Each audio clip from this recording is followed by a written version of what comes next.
গ্রামের চারিদিকে সবুজের সমারোহ, আর উঁচু উঁচু পাহাড় টিলা। রয়েছে চা বাগান, আর এই চা বাগান দেখতে অনেক দূর দূরান্ত থেকে পর্যটকরা আসেন এই এলাকায়।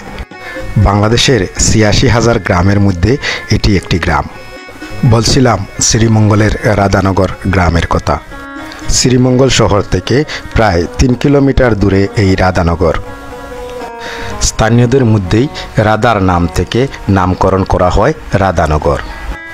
এখন এই রাধানগর গ্রামটি পর্যটকদের জন্য আকর্ষণীয় একটা জায়গা। দেশের বিভিন্ন প্রান্ত থেকে এই রাধানগরে আসেন পর্যটকরা রাত্রি যাপন করার জন্য। এই গ্রামে রয়েছে ছোট বড় অনেক রিসোর্ট। আমি দহলিজ রিসোর্ট থেকে বলতেছি, আর এটা হচ্ছে আমাদের শ্রীমঙ্গলে অবস্থিত। আর আমরা চেষ্টা করছি মানে প্রাকৃতিক পরিবেশে থাকার জন্য শন বাঁশ গোলপাতা দিয়ে একটু ইকো ফ্রেন্ডলি করার জন্য। মাত্র কয়েক বছর আগ থেকে এখানে গড়ে উঠেছে কটেজ এবং রিসোর্ট। এই রাধানগর গ্রামটি প্রতিটি গড়ই এখন রিসোর্টে পরিণত হয়েছে। প্রতিটি রিসোর্টই দেখতে আলাদা আলাদা, আবার এখানকার রিসোর্টের দামটাও আলাদা করে রাখা হয়। আপনাদের এই কটেজগুলো কত করে ভাড়া নেয়? আমরা এইগুলা নিচ্ছি আপাতত শুক্র শনি হচ্ছে ৭,০০০, আর রবি থেকে বৃহস্পতি ৬,০০০ পার রুম। প্রত্যেকটাতে আলাদা আলাদা প্রাইভেট পুল আছে। এই রিসোর্টে ব্যবহার করা হয়েছে ইট এবং সিমেন্ট। উপরের চালে ব্যবহার করা হয়েছে বাঁশ এবং ইকর। একসময় মানুষ এই বাঁশ আর মাটি দিয়ে আর ইকর দিয়ে এই ঘরগুলো তৈরি করত।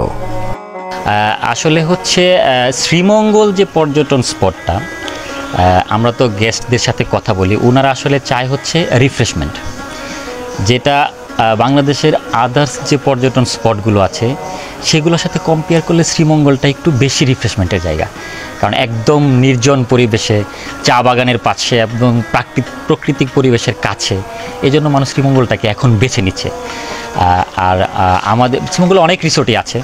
আমাদের যে রিসোর্টটা আছে অরণ্যের দিন রাত্রি, যেটার নাম, আমরা আসলে চেষ্টা করেছি একটু প্রকৃতির কাছেই করার জন্য, মেইন রোড থেকে একটু ভিতরে, যেখানে মানুষ প্রকৃতির কাছে আসবে এবং নিজেকে ওইভাবে একটু রিফ্রেশমেন্ট করবে আর কি।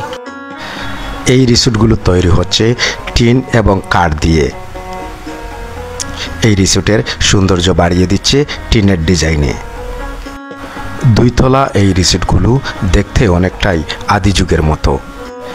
এই রিসোর্টগুলো আসলেই মুন্সিগঞ্জ থেকে আনা হয় এখানে, আর পর্যটকদের কাছে বেশি আকর্ষণীয় থাকে এই রিসোর্টগুলা। পর্যটকরা থাকতে এখানে পছন্দ করেন।